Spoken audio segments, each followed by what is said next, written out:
Like, he squished in them down questions, can tell the cat out, kicken lechach. Tell you has this uskanala.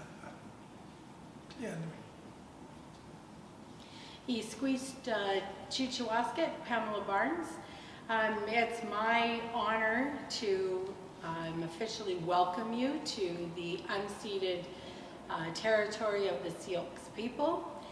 But before I do that, I want to first share with you a little bit about what our lands mean to us. So here in this part of Turtle Island, which is how we refer to North America, contact with others is fairly recent. It's about 200 years, where other parts of the continent, it's 500, 1,000 years, depending on where. With those newcomers came definitions that don't fit with our traditional historical concept of our relationship to the land. One of those concepts is that of land ownership. We don't see ourselves as owners of the land in the same European or Western concept. We see ourselves as borrowing these lands from our great, great, great, great grandchildren. And there's a really big difference between those two concepts, one of land ownership and that of borrowing. If I own this necklace, I can do what I want with it. I can sell it, I can trade it, I can give it away, I can take great care of it, or I can toss it on my nightstand. It's mine. I can do what I want with it. But if I borrow this, everything changes. I'm expected, first of all, to care for it to the very best of my ability.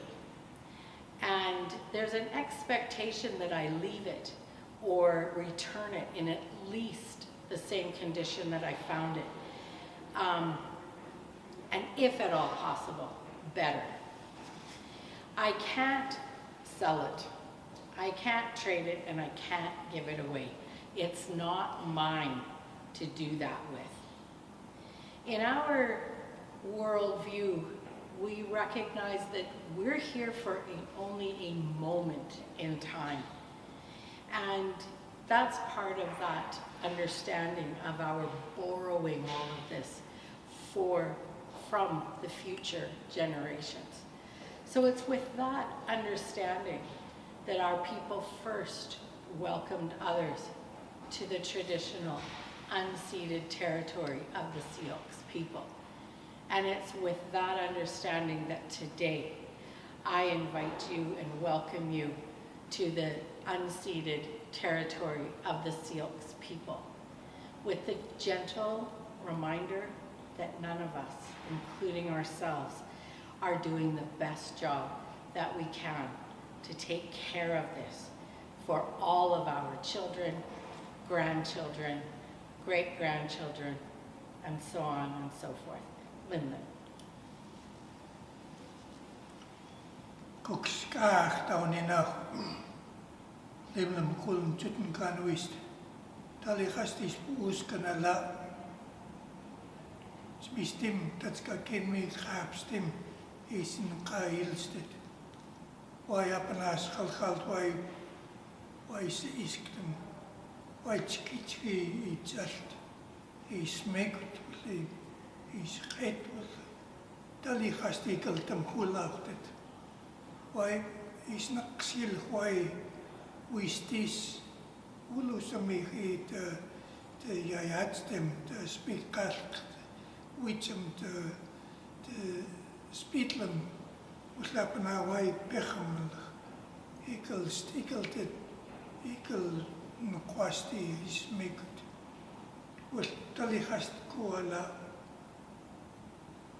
why Lemnum Kulum Chutankanwist, why Kuchkitskala, Tali has is Usnekul Hoi, that's Kaken, Ekel Chit.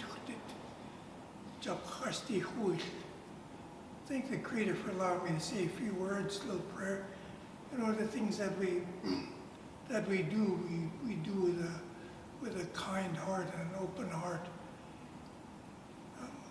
We'll welcome you to our territory, to our land. You know, at this time of year, you know, the rains have come, the snow has come, and it's very good for the land. You know, when we got here, we all got here, and we're enjoying this evening or today, and it's very good for us to be here. So thank you very much. Live.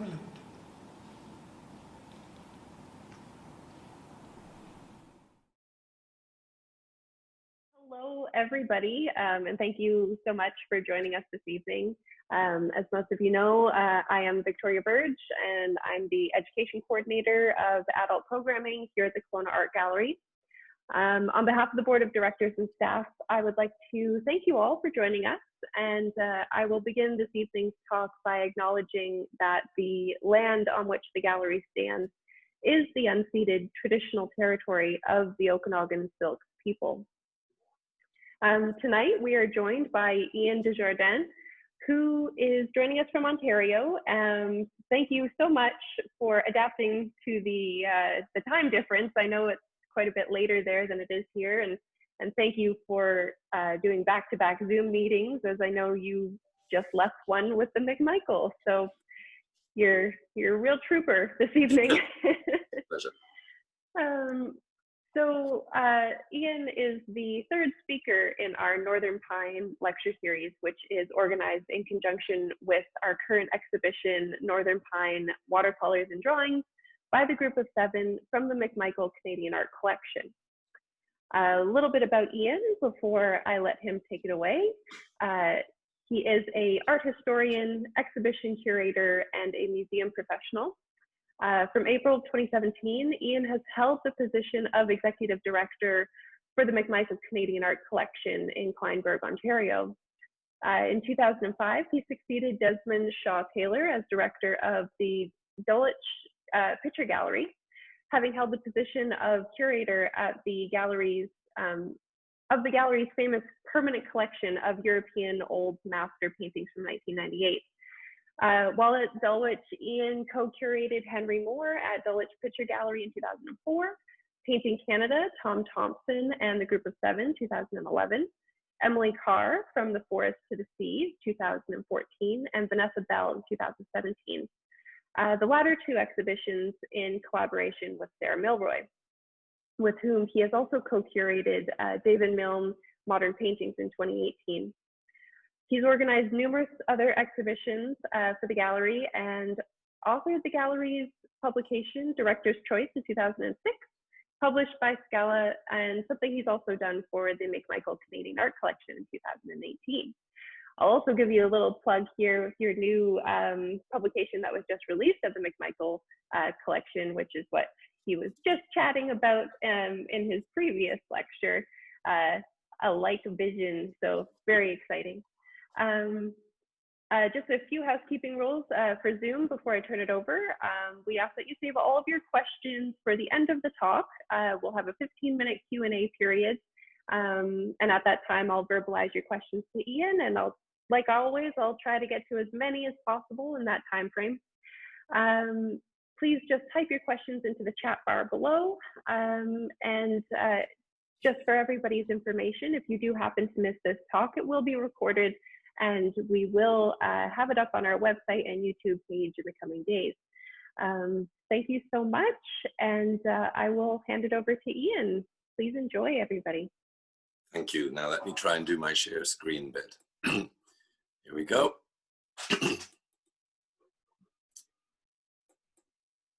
Beautiful.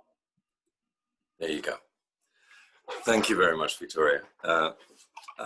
I just thought I've started with a quote, and I'll be able to tell you more about the quote later on. But it's from Fred Varley, of all people. And what I've been looking at so much just in the last few months, partly because of the book that Victoria just mentioned, A Like Vision, I've been looking particularly at really the decade before the foundation of the Group of Seven.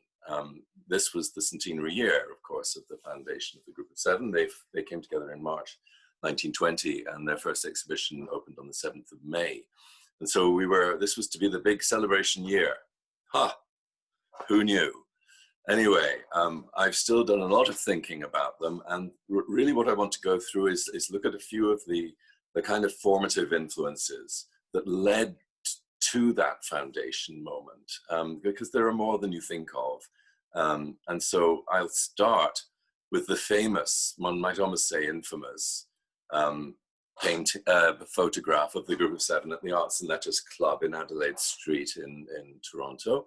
And the point I'm making here really is that the first formative influence that you always have to bear in mind with the group is that simply of friendship. And they were all friends. They had come together really much earlier in the decade before 1920. Varley arrived in 1912, Lismer in 1911, Jackson 1912 again, and coming from Montreal. And all of them, apart from Jackson and Harris, had worked together at the commercial art firm Grip Limited, and had gone on sketching trips together. When Jackson joined them, he spent time with Tom Thompson in Algonquin Park, as they all did, one after the other. And Lawren Harris had met up with Mcdonald, actually at an exhibition at the Arts and Letters Club in 1911, had formed a kind of kindred spirit relationship with Mcdonald. So these people went back a long way. And that meant that they were sharing ideas and chatting a lot. And the Arts and Letters Club was clearly a very important element of that. I also love this. I'm kind of unique in that I actually love this photo. Most people are frustrated by the fact that this and another one taken a few seconds before or after, are really the only images we have of the Group of Seven all in one place at one time. And even then, Franklin Carmichael isn't there. Was he in the men's room? Who knows? But he wasn't there, and it's infuriating. So you've got 6 of them, plus Barker Fairley in the middle there with his pipe. Who invited him? Well, I still love the photo because it's so characteristic of all of them. Jackson at the foreground there, looking slightly sardonic at the cameraman. Fred Varley looking frankly murderous. He was the wild man of the group. And you notice that Lawren Harris, just coincidentally, inevitably, is at the head of the table, looking debonair, as well he might, because he was a millionaire, he was extremely well off. We'll ignore Barker Fairley next to them, although he was a painter. He was a professor of German language and literature at the University of Toronto, but he was a painter as well, and knew them all. Frank Johnston, that is the perfect image of Frank Johnston. He's just not paying attention. He's not part of the group. And indeed, as we all know, he left the Group of Seven within a year. Next to them, Lismer, amused, clearly. And I think Lismer was generally amused, and he made cartoons, and he looks as if he's just thinking about drawing a cartoon of his friend Fred Varley across the table. And Mcdonald, whenever a camera is aimed at Mcdonald, he's always aware of it. And he always looks kindly and is always smiling gently. But you couldn't aim a camera at Mcdonald and not be aware of it. So there they all are, perfect in their characterizations. And I'm perfectly happy to go with it. The other thing that is worth bearing in mind when looking at these artists is that they're all thoroughly established artists at this date. They're not young Turks, as you can see. In 1920, when this photograph is usually assumed to have been taken. They had a shared professional background in commercial art, most of them, not Jackson and Harris, of course, and had spent a lot of time together sketching and discussing matters. So if we move on, I should have mentioned actually that Tom Thompson, had he lived, would have been part of that group, undoubtedly, as well. The second formative influence, really, on the Group of Seven, which is often forgotten, is the fact that they were all, mostly anyway, thoroughly grounded in an academic training. They had all been trained except, again, Tom Thompson, who seems to have somehow picked up his genius from a few night classes here and there. But the rest of them were thoroughly grounded either by long apprenticeships in commercial art, but most of them actually had thoroughgoing training. Johnston had trained in Philadelphia, and Harris had spent several years in Berlin from 1904. What we're looking at here is one of my favorite photographs ever, I think. And it shows Lismer. Lismer is the grumpy one sitting on a box at the right. Lismer, I think, as a young man, hated all kinds of aspects of academic training. He found it boring. He found it reactionary. He was a natural-born rebel at this date. But what I love about this photo is that it is actually an exceptionally fine photo. You have this carefully posed group of young living men, along with a crowd of life-size drawn naked men. So you have two crowds of people together, one crowd two-dimensional, the other three-dimensional, until you realize that actually the actual naked man is standing there as well. The model is present in the room in his pose. This is part of academic life school training, of course, that you would work from the naked model. Everyone had to do it, and what I'm amazed about is that these are life-size. This was Antwerp, and Varley had gone to Antwerp first to study the École des Beaux-Arts from Sheffield, where he and Lismer were based, in order to take advantage of the free school there. The École des Beaux-Arts was free, and Varley never had two dimes to run together. So it was a useful opportunity for him, and of course gave him access to the old masters in that wonderful town, especially Rubens, I think. And Lismer duly followed Varley, and eventually Carmichael did as well. And it was Carmichael, funnily enough, of whose life drawings we have a full set at the McMichael. Here's one. I like to think of this as the kind of, how did it come to this life study? Clearly this man is extremely embarrassed as well, he might be. But this drawing is actually life-size, and we have a whole set of them, clearly done in 1913, perhaps early 1914, by Carmichael, in exactly this room, probably, in Antwerp. They're very beautiful. It reminds us that these artists were highly trained, highly sophisticated. Now, we're back in the Arts and Letters Club here, and I love this photograph again. And it introduces another really important formative influence, which I would characterize as either friendly chat amongst fellow cultural sector types, or the frank exchange of ideas, I think. And this is a really important element in the history of the Group of Seven. The fact that people, obviously this is in a pre-social media age, you couldn't hurl abuse at people from a distance without any kind of repercussions. You had to meet up, and the Arts and Letters Club was only one of many such clubs. The Canadian Club before this had met in this very same room before the Arts and Letters Club was founded. And this was not just artists, it was all kinds of theatre people, authors.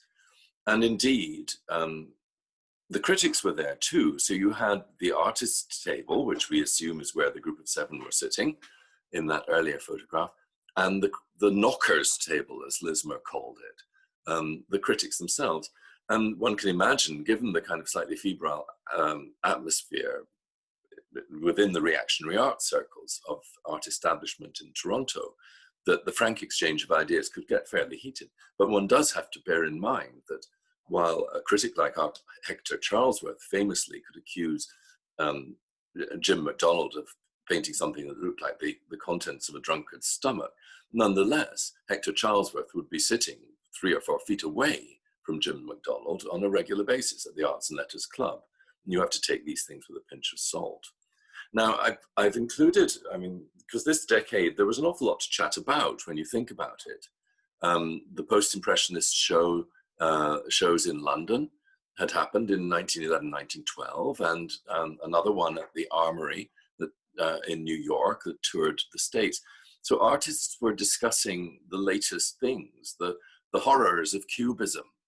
What were they to make of Marcel Duchamp, nude descending a staircase? Who knows? But I'm quite sure that the arguments were loud in the Arts and Letters Club.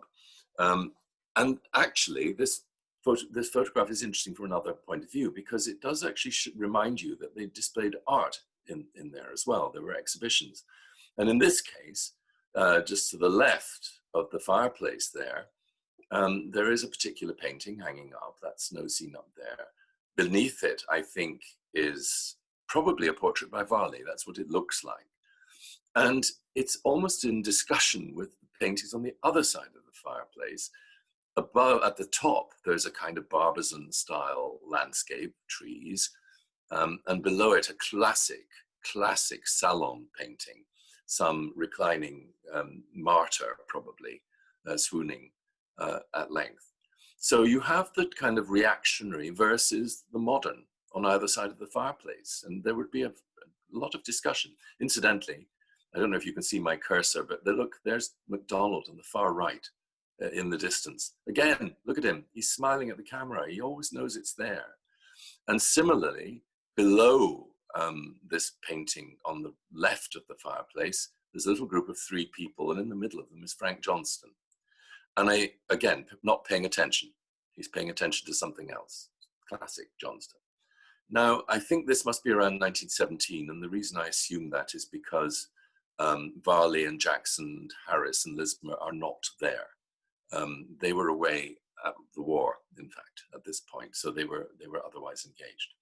Now, look at this painting up here, this snow piece. I know what it is. Here it is blown up. It's Lawren Harris's Snow Fantasy, which is now at the McMichael. Ah, you say, but it's the wrong shape. Well, actually, there is the sketch for it, which is in the Art Gallery of Ontario, and it shows that the painting was originally that square shape. In other words, our finished painting has been cut down at some point or another. We don't know why, possibly for aesthetic reasons by Lawren Harris himself, but more likely, I think, it was probably damaged. Someone came up with a wonderful theory that it may have been stored in the basement of the studio building and got damaged in a flood there. Who knows? It's dated between 1915 and 17.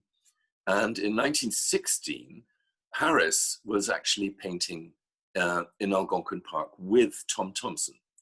And this is understanding the whole phenomenon of Thompson, I think, whose rise at this point was absolutely meteoric.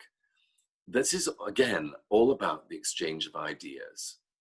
And if we look at a painting like this, done in 1916, when he was painting with Harris in Algonquin Park, what you're looking at, I mean, tragically, you're actually looking at the site of Tom Thompson's death. A year later, he drowned in Canoe Lake on July the 8th, 1917. But it's the technique that fascinates me, because effectively he's painting like Seurat, like Georges Seurat, the great post-impressionists. And if you look at the way he's painted the water, particularly with these dabs of horizontal color, pinks and blues, opposite colors against each other to make them all shine. And then you look again at Tom Thompson. He's painting the water in exactly the same way. And then again, if you look at Lawren Harris's Snow Fantasy, it's the same thing. What you're seeing actually is the result of that frank exchange and friendly chatter. We have to assume that Thompson, who never got as further than Seattle, never left North America, and was basically an Ontario farm boy from Owen Sound, did not pick these things up from actually witnessing the original paintings. He picked it up entirely in conversation with A.Y. Jackson and Harris, Lismer and Varley, all of whom had spent time in Europe and knew what they were talking about. So here's another source. I find Lismer's cartoons a wonderful source for a kind of different vision of the Group of Seven. It's nice to know that they could laugh at themselves, didn't take themselves too seriously. This is an intriguing little drawing. It's Lismer on the left and Jackson on the right, strolling down Fifth Avenue. And the mysterious character in the middle with the very rough-looking tweed jacket and a mess of hair is labeled at the bottom handily. From left to right, L is Lismer, AYJ, of course, is Jackson, and VG is Vincent van Gogh, as I invariably call him. Sorry, I can never get used to calling him Vincent van Gogh, but that's who I mean.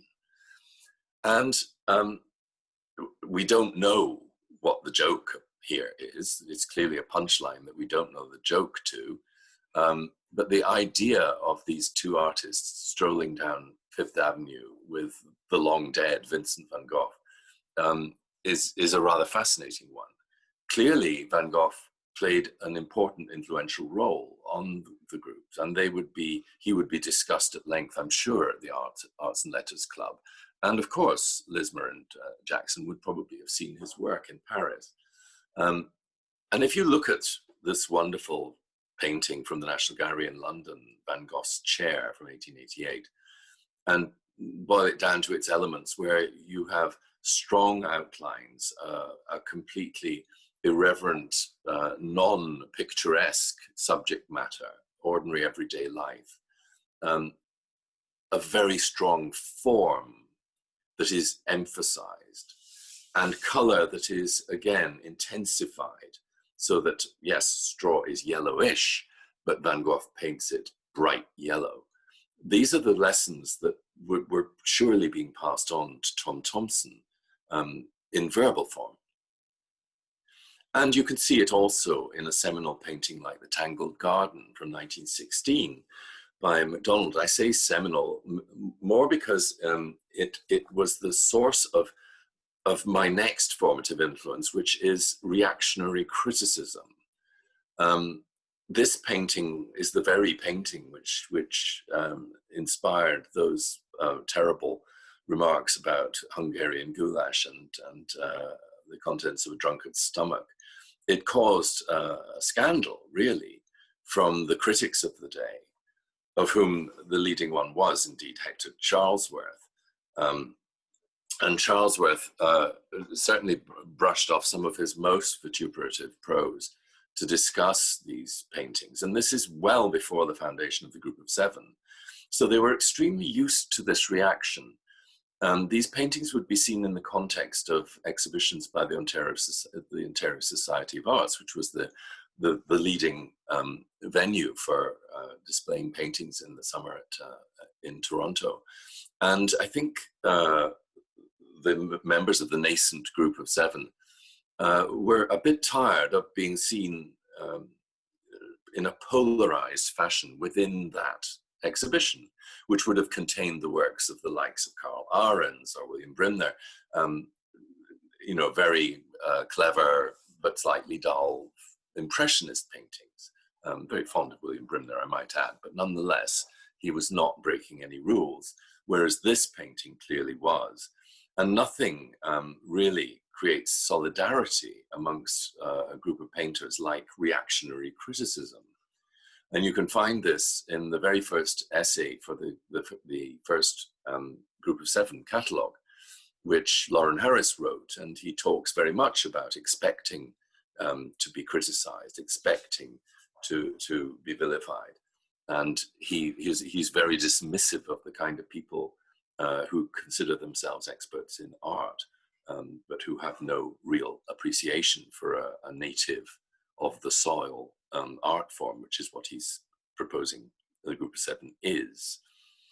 A subset of the idea of the exchange of ideas and influences is held with this exhibition, the Scandinavian Art Exhibition, McDonald and Lawren Harris, having met up in 1911 and decided clearly that they were kindred spirits, went to see this in Buffalo together. And it had a very important influence. And I can show you a few examples of how this worked. Going back to our Lawren Harris, this is the sketch of Snow Fantasy. It's really quite remarkable in terms of its, not so much its style of painting, but in terms of its composition, how much it owes to the Swedish artist Gustav Fjeistad. And in fact, there are several other artists from Scandinavia, Fritz Taulo, for instance, from Norway, that that clearly have influenced the way that Lawren Harris is experimenting with his subject matter. Fjeistad worked very often with photographs, and so his paintings are more kind of romantic realism, I think, than anything else. But nonetheless, clearly the subject matter has been hugely influential. And McDonald and Harris both were blown away by the Scandinavians for the very reason that these were northern artists working in a quite harsh climate who had put together influences from Impressionism and Post-Impressionism to create a national, or there were three nations there, but to create a Scandinavian vision, a strong sense of art, of a visual language, if you like, that related purely to their own background. This was exactly, as Harris and McDonald said, this was exactly what they wanted to do for Canada. So it was a very inspiring moment, and it did have its moment in actually influencing certainly Harris, but also Thompson, again through chat, presumably the exchange of ideas, spending time with Harris, painting in the woods of Algonquin Park in 1916. Thompson does his own very beautiful version of a kind of Fjeistad, Scandinavian influenced painting. And it doesn't stop there. Interestingly, this is a photograph taken just a week ago, I think, by one of our art handlers who was at work admirably early in the morning, at dawn, in fact. And if nothing else, this photograph does show you that Lawren Harris was not painting something that was not Canadian. He wasn't creating a Scandinavian landscape. Of course, you see landscapes like this after a heavy snowfall, even in rural Kleinberg. But actually, in a funny kind of way, this image is a testament to the power of that influence from the Scandinavian art exhibition seen 100 years later, because Signe McMichael, one of our founders, is responsible for the landscape at the McMichael Canadian Art Collection. When she and her husband bought the land, it was bare farmland. And she literally planted herself 5,000 trees. And she did it in order to emulate the landscapes of the Group of Seven. So she, if she were alive today, would look at this and say, ha, it's come out exactly as I planned. In other words, the landscape of the McMichael is as much a work of art as the Tom Thompson painting. And it is designed to emulate a Lawren Harris winter painting, and that is influenced by Scandinavia. So significant, I think, that Signe was Danish Canadian. This passes into other artists as well. Here's Franz Johnston. I notice I'm careful to call him Franz. He changed his name by deed poll from Frank in the late 20s. And this is one of his paintings from the 1930s, long after his brief flirtation with the Group of Seven. And it reminds me very strongly of the Norwegian artist I just mentioned, Fritz Taulo, who made a specialism of painting cold waters and frozen riverbanks. He was a master of water and snow. And Johnston is doing the same thing. And I think Frank Johnston was clearly someone who knew his European influences. Taulo was a highly collectible artist, and Johnston always had his eye on the market. So I think the Norwegian influence was not merely aesthetic, but it was also a good way of earning the odd penny. And finally, this painting by Harald Solberg, Mountains, Winter, Landscape, another Norwegian artist. This painting was actually in the Scandinavian Art Exhibition, and Lawren Harris would have seen it. And I think the results speak for themselves. The Solberg painting was one of many versions of this painting. It's his most famous painting. And one that he did in 1914, which is now in the National Gallery in Oslo, is, I think, well, no doubt about it, it is Norway's kind of national painting. It's their Mona Lisa, the most famous painting in the country. And the thing that attracted Harris, obviously, was its strong sense of spirituality. Solberg was really a rather unique artist, but he clearly has symbolist leanings. Harris was a theosophist, therefore was searching, if you like, for the divine in the landscape, and paintings like Mountains and Lakes show him creating form in a kind of divine form. And here's our most famous painting by him, Mount Lefroy, which is a fascinating example of, I think, theosophy or theosophical belief in action. And we can trace the development of the painting through the sketches which we also own. We have 3 sketches leading up to this. And typically, Lawren Harris's sketches are very unlike, say, Thompson's. They're not slapdash. In fact, the very earliest of them, from 1925, I mean, if you blew it up to the same size as my large image here, you would assume it was the finished painting. They're always very neat.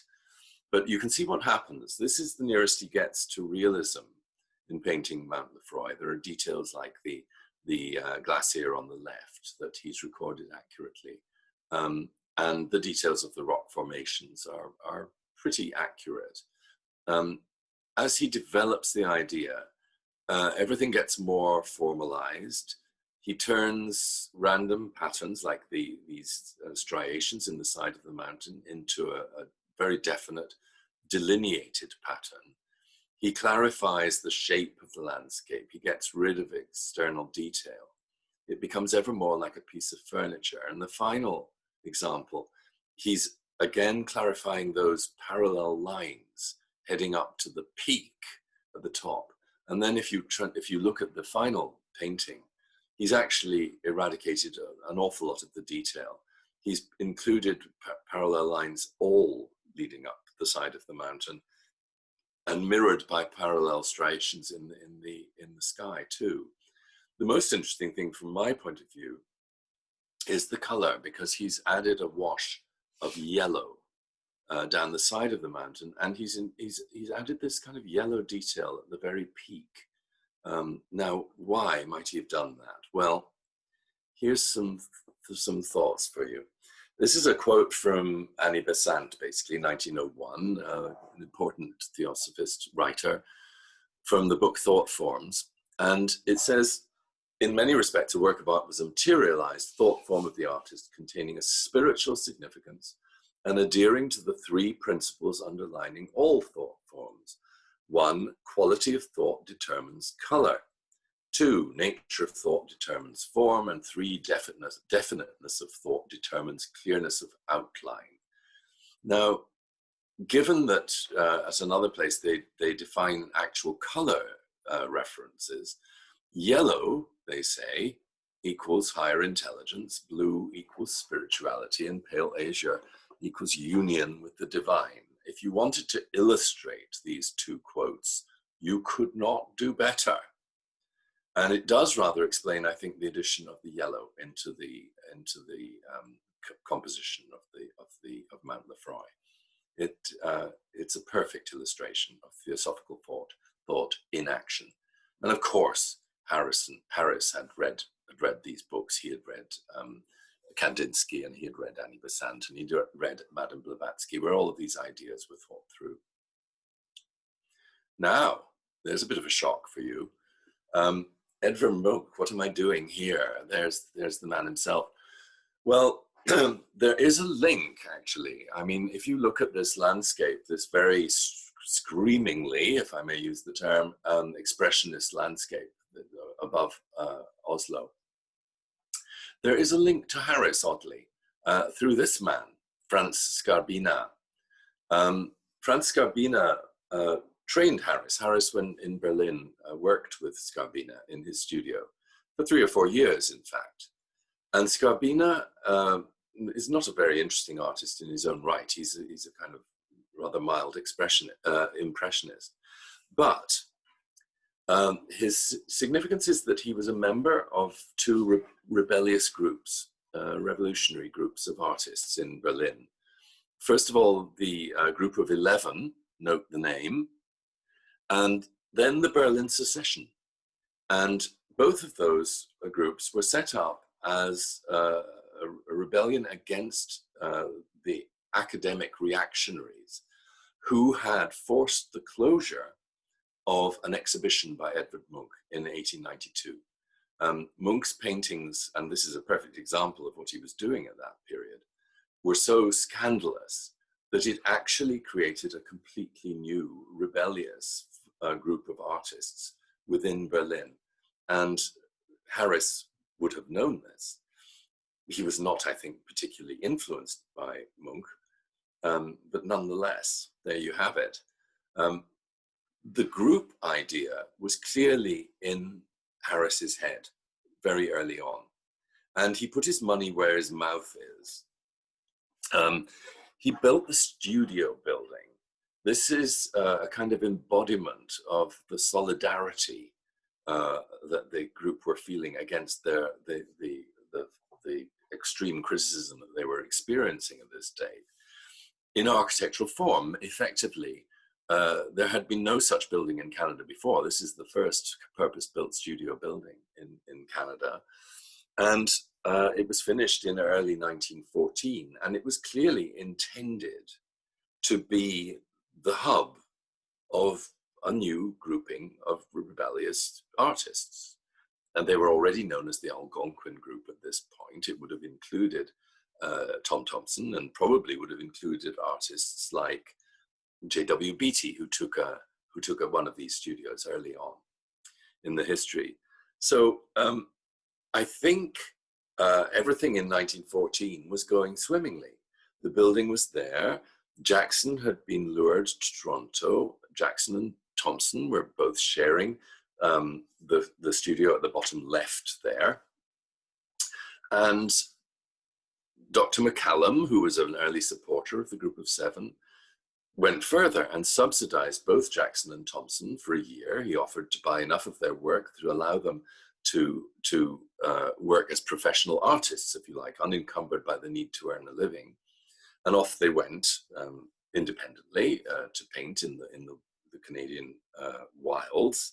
And it was all going very well. And then, of course, we all know what happened. At the end of that year in August, the war was declared. Jackson took himself off to Montreal and eventually enlisted and went off to fight in the trenches in Europe, and actually never saw Thompson again, in fact. So that was that. I think the Group of 7, possibly with a different name, really should have been founded in 1914. History intervened. And there's Jackson in that very studio at a later date. This was the studio that he shared with Thompson originally. And I think probably that great easel there is Thompson's own easel, which we now own at the McMichael. It's in our collection. But it's a disgraceful mess, but it does actually show you the studio in use. It's very different now, I can tell you. It's inhabited by a private owner.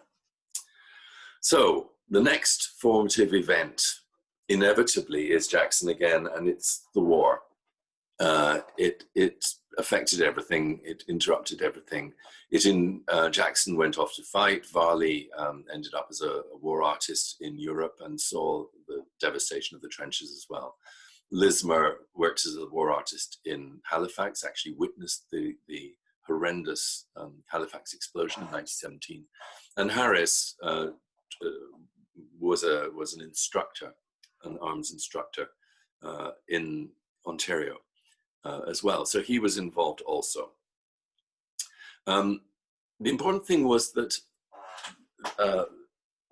Lord Beaverbrook created the Canadian War Records as a way of recording the war in artists, but also as a way of keeping artists alive. I think that was his hidden agenda, if you like. It saved them being slaughtered in the trenches as cannon fodder, and gave them a valuable role, of recording the war. And the Canadian War records originally contained mainly British artists, but eventually Canadian artists were actually invited to join, and Jackson and Varley both did, as did Lismer back in Canada. And I just included this is the first page of a really important moment, which is the 1919 exhibition at the Royal Academy of Arts in London, where I started my career, actually. And in 1919, they had this major exhibition of the Canadian War records. And Jackson contributed 36 paintings to this exhibition. So Jackson was known in Britain. He'd made a bit of a splash. And actually, this is the first page, and you can see he's the second artist on the list with a painting called the Kemmel Weerstraat Road. And here it is, that's the painting itself. And he was showing alongside some really famous names. I mean, for me, this is a famous name because he's a Scot. David Young Cameron, brilliant artist. Nevinson, War in the Air. Harold Gilman, Spencer Watson. These are all big names in British art at that time. And Varley was in there too with 6 paintings. So it's an important moment. The war must have influenced their work. They were showing alongside Augustus John, alongside Paul Nash, alongside David Milne, who contributed 19 watercolors to this exhibition as well. And here's Varley, I think one of the greatest war artists, actually. This magnificent painting, Gas Chamber at Seaford from 1918, showing a training exercise, preparing soldiers to being gassed over on Flanders Fields. But what strikes me about it is the beauty of the landscape beyond. Varley, though by nature a portraitist, was a sublime landscapist as well. This is a very famous view, actually, in England. That river meandering down to the sea is a famous image for British artists. You see it again and again in the works of people like Eric Ravilius. And here's another one, German prisoners, showing a troop of German prisoners of war being dragged through the appalling devastation of the battlefield. Harris, at the time, was deeply affected by the war. And of course, Varley was. Harris had a nervous breakdown, in fact, because of the loss of his brother and on top of the loss of Thompson, of course, in 1917. But I found this quote in a letter from Fred Varley to Arthur Lismer, May 1919. I tell you, Arthur, your wildest nightmares pale before reality. I want to paint sunshine and burning golden leaves and blue waters and laughing faces. I think the trauma of the war, in a negative way, impacted directly on the choice of material that the group of 7 were to paint when they came together in 1920. Varley and Jackson come back in 1919, and as Varley says, basically, they don't want to paint anything that they had seen. They want to paint the opposite. They want to paint sunshine and burning golden leaves and blue waters. It's an important thing to recognize. Painting acts as therapy in many ways for Varley and Jackson, and I think particularly for Harris, who emerged quite damaged from the First World War and really worked out his problems and his grief on the loss of Thompson in the forests of Algoma. This is an element that gets forgotten, I think, very often. The fact is, these artists came back from the war to find the Spanish flu raging. And the Spanish flu killed some 50,000 people in the second wave, which hit in late 1918, over the winter of 1918-1919. And it's a reminder that 100 years ago, was more like we are now than perhaps we realized. But I think the thing that is very often overlooked is that a populace that had been forced to wear masks, and as you can see, all theatres were closed until further notice. Basically, the city environment must have seemed frankly toxic. It's probably no accident that the group of 7 should choose to go out into the wild landscape, the untracked wilderness, as they saw it, of deep into Canada.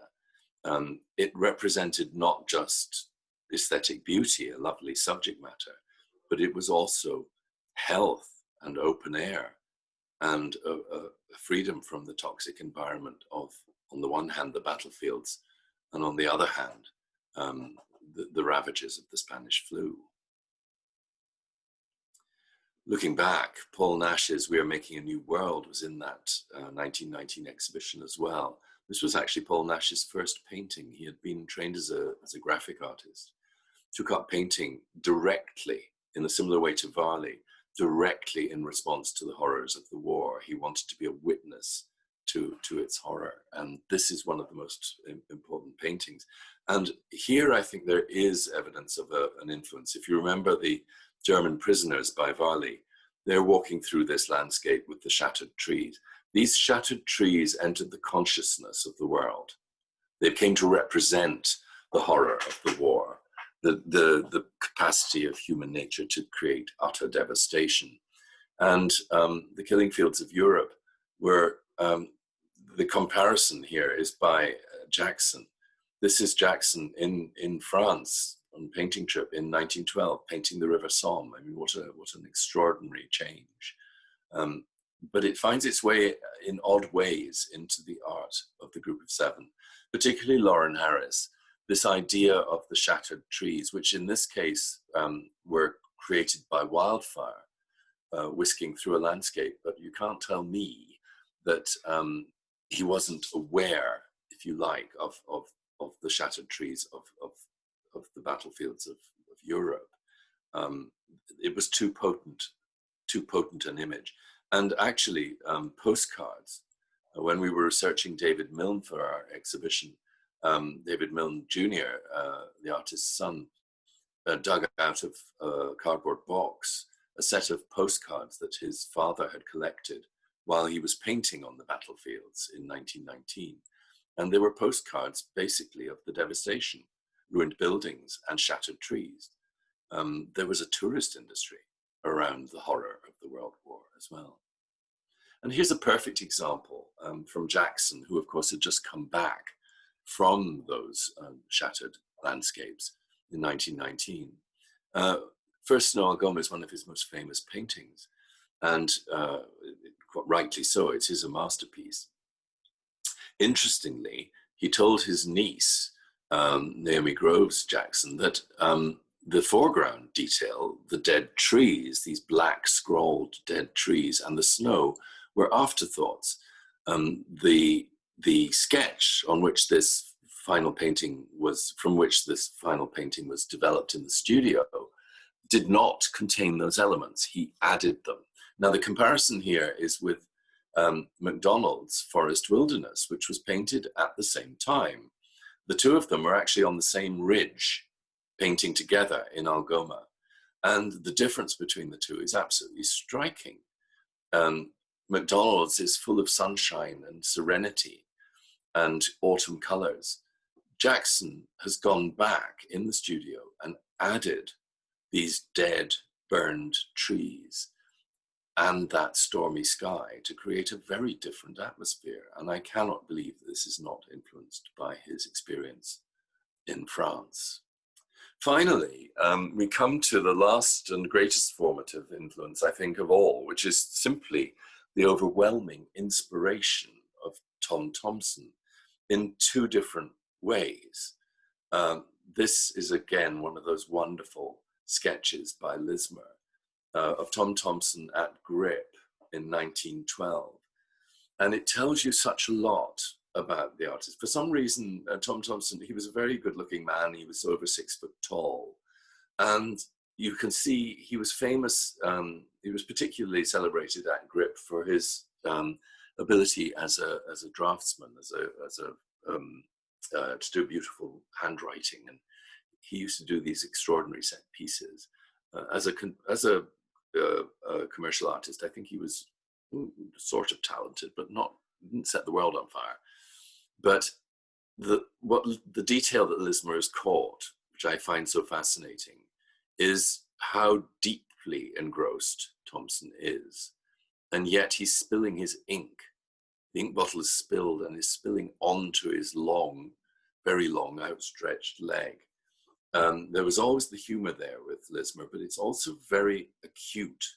It's an acute personality study.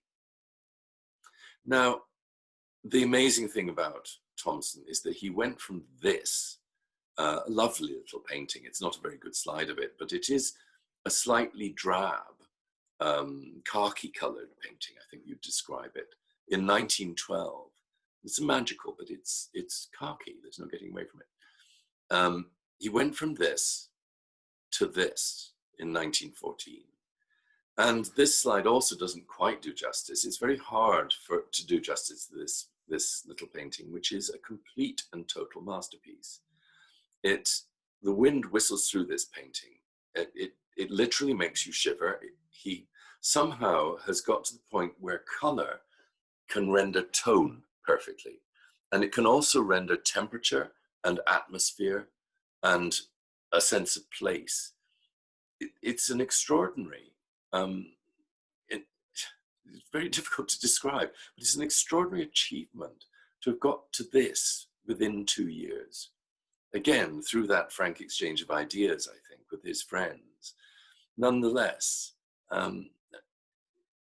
to have achieved works like this by 1915 is absolutely astonishing. There had been, of course, amongst the nascent group, the future group, much talk of finding a visual language to do justice to the great landscapes of Canada, to overturn the kind of quasi-alpine, quasi-Turneresque, quasi-impressionist, quasi-Barbizon school, quasi-Hague school images that flooded the Ontario Society of Arts exhibitions every year, and replace it with something visceral and strong and beautiful, like the Canadian wilderness itself. They were all struggling to find it, and Tom Thompson just did it suddenly.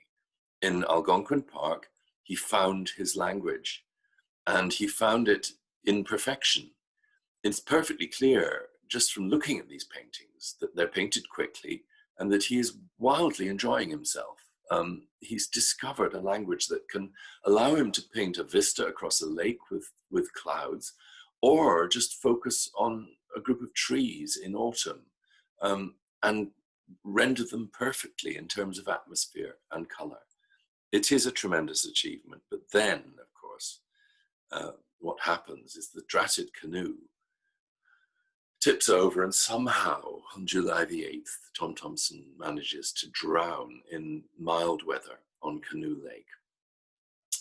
It was after the trauma of the war, the trauma of Tom Thompson's death was devastating for all of his friends.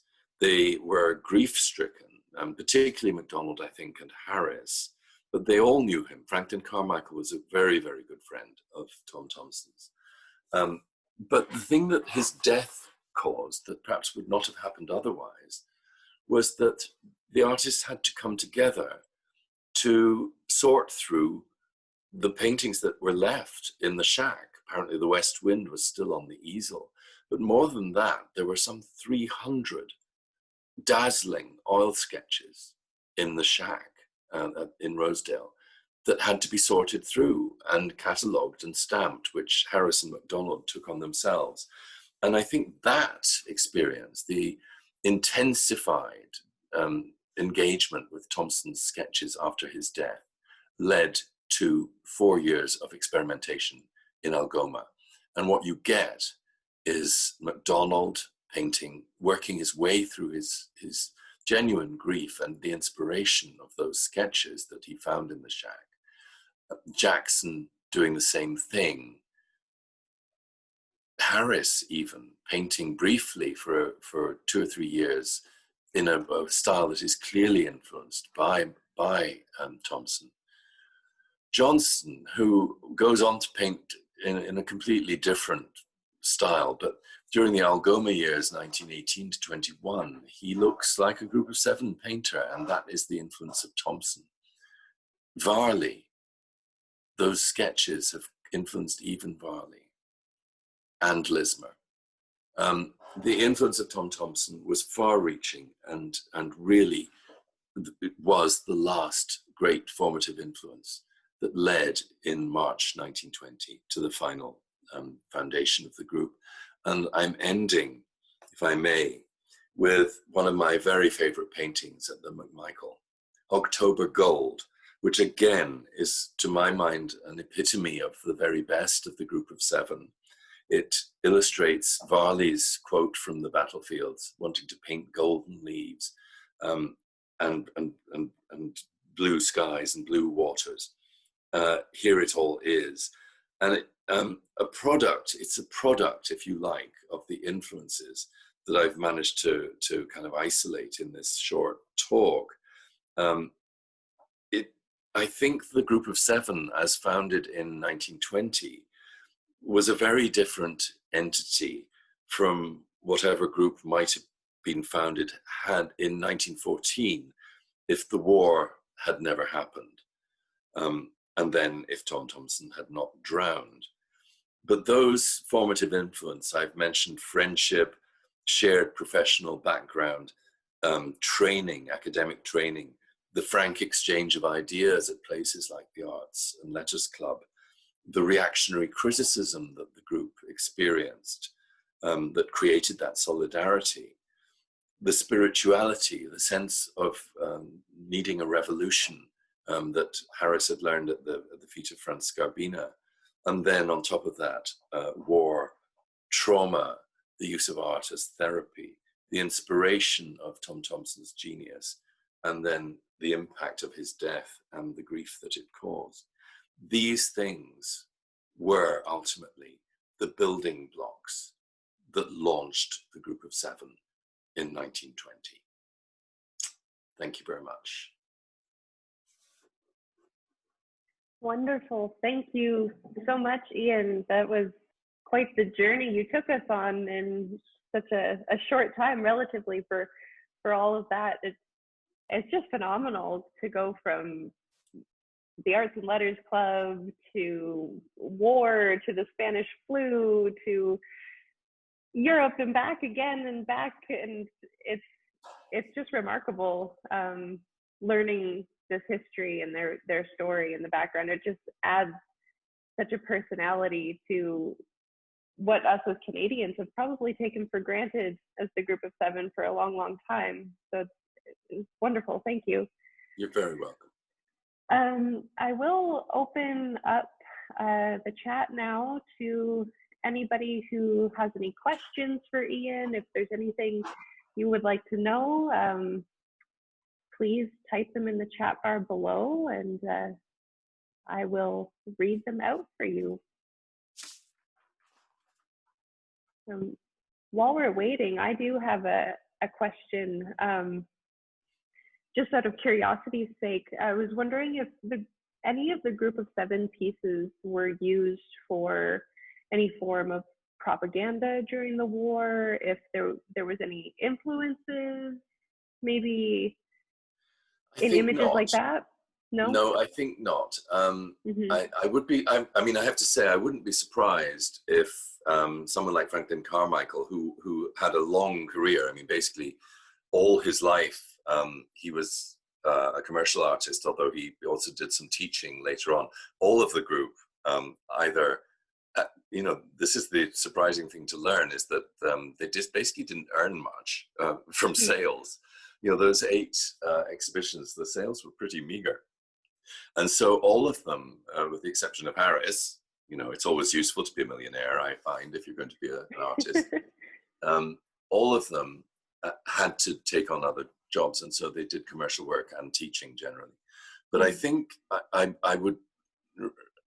hesitate to be too sweeping about answering that question, because I wouldn't be at all surprised if Grip, or more like, or actually it would be Rouse and Mann, the commercial art firm that most of them worked for, actually commissioned commercial work that was to do with war bonds or some such thing. And Lismer was actually commissioned to do a series of etchings, which are very fine. They're in the I suppose they're in the spirit of Whistler and people like that. They don't look a tall group of seven-ish. They're very accomplished, kind of late Victorian, I suppose, etchings of the harbour at Halifax, because he was teaching in Halifax during the war. That's why he witnessed the explosion there. He was lucky not to be killed, actually. And so he was doing some work for the War Records Office that does look like it. It's not propaganda, I don't think, but it could have been used as a means of illustrating the war in a more heroic vein. I mean, when you're painting like Varley, if you're painting, German soldiers traipsing through the mud, with shattered trees, that's not propaganda, that's witness. No. Yeah. Different Interesting. thing. So the questions are rolling in here now. Oh dear. We've got an interesting question here from Juliet asking, do you know of anything like the Group of Seven among the arts community in current time? She says, I see some parallels to our current reality that could make such a collective attractive. Yes. I wonder. I mean, I'm watching for it, funnily enough. It's a very good question. I mean, one of the reasons why I included that slide of the three men wearing their masks and the newsboy with this, it was just because it suddenly, I hadn't even thought about the Spanish flu, but it was devastating. It was absolutely devastating. And the population were, I don't know whether they were physically distancing or whatever, but they were certainly wearing the masks, and it must have made life extremely difficult. And they were clearly not gathering. And what we were interested in at the McMichael is that, if you know the McMichael, we're slightly outside Toronto and actually in York region. So we don't fall, I'm talking to you now from Toronto. I live downtown and we're in lockdown. Now we're in serious lockdown, but Kleinberg, where the gallery is in one zone less drastic. So the gallery is still open. And what we have noticed since we opened on July the 31st, because we closed between March and July, is that people have started coming out to the McMichael, not just for the gallery, but also for the landscape. Because the landscape there is very beautiful. The grounds of the McMichael are, as I said, like it's like a Group of Seven landscape brought to life by Sidney McMichael's planting. But it is also a gateway to the Humber River Valley. We are perched on the hill above the Humber River. I'm 5 minutes walk away from my office down to the Humber River, which is a heritage river. And it's the site of the Carrying Place Trail, which was the great north-south indigenous trail. It's an area rich in archaeology and very, very beautiful. It's an exquisite landscape down there. And people have been coming for the landscape as much almost as of the gallery. And this is music to my ears, really, because I love the landscape around the McMichael. It's very beautiful, and I feel it's often neglected. People don't realize the Humber is just there. It's really lovely. I think we might very well look for, there will certainly be an artistic response to COVID. And because we're seeing, for instance, I mean, to put it in brutal terms, a property boom in cottage country north of Toronto, in Muskoka and Algonquin Park, there's currently a property boom because people who can afford it are buying up cottages in order to feel safe against the virus. And this would suggest a re-engagement with the landscape, which is exactly parallel to what I'm suggesting possibly happened after the Spanish flu and the war. I think it's not an accident that the group of 7 chose to paint landscape. It was fresh, it was healthy, it was beautiful. And I think there will be a re-engagement at this end. And I'm looking forward to seeing what the art comes out of it, actually. Yeah, absolutely. It'll be, you know, we'll be looking for something therapeutic for sure. I think so. I mean, I don't think it'll be challenging conceptual art. You never know that. I've got another question here from Teresa, and she's asking, is there any evidence that I think she means post-1930, the works of the group of 7 were influenced by Scandinavian art? After 1930? I don't think so. And I think what had happened, Scandinavian art, what happens in I mean, even Munch becomes a rather odd landscapist thereafter. I mean, his 1890 days are very extreme in comparison with what he did later. I think not. I think what happened to the group of 7 was that over the 8 exhibitions that they did between 1920 and 1932, they had effectively become the art establishment themselves. Their paintings no longer created a furore of any kind. And meanwhile, people like, particularly Lismer, but I think Jackson as well, had become embedded in the kind of debate. They had become extremely respected educators. And so oddly, they had suddenly come full circle. They'd been accepted. They in a curious kind of way had become the art establishment. And actually what then happened was not so much the disbanding of the group of 7. It was the growth of the group of 7 into the Canadian Group of Painters, which was founded in 1933 with Harris as its first president.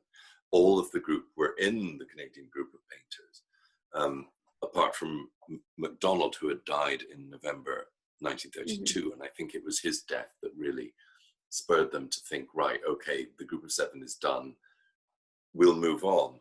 And at that point, there were 28 artists in the Canadian Group of Painters, including 9 women. Amazing. And there was so much better knowledge of what was happening. I mean, artists were going, to New York. They were aware of what was happening abroad.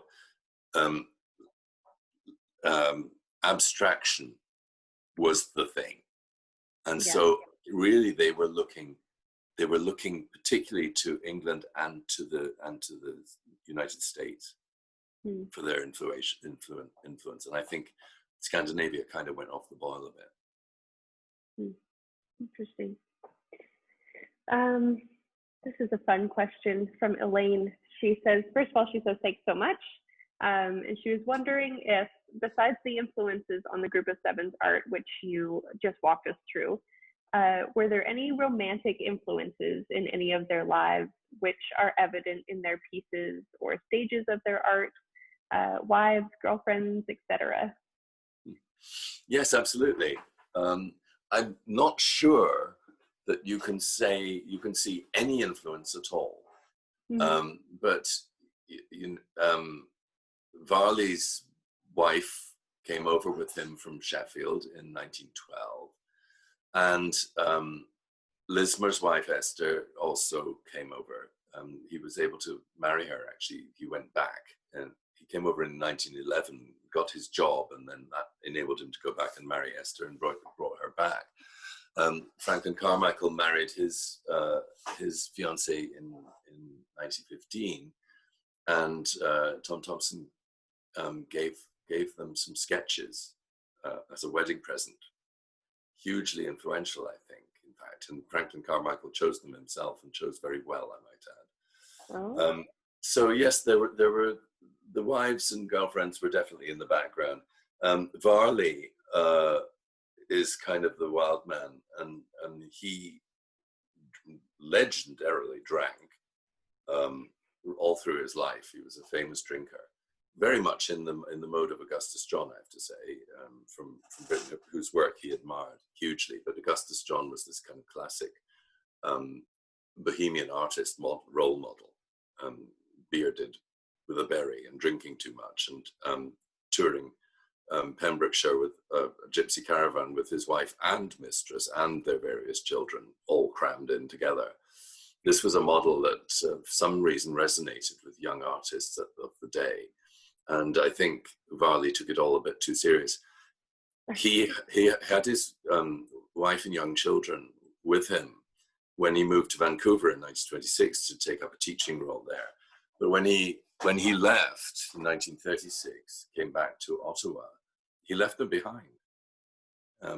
And he was famous for, he had affairs with students and all the rest of it. So there was rather more of that kind of thing going on with Varley than the others.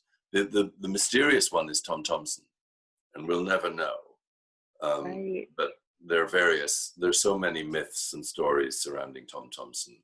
And I think a whole generation of largely straight art historians have longed to find the evidence that Tom Thompson was pursuing women left, right, and center, but you could just as easily say he was pursuing men left, right, and center. Nobody will ever know. Exactly.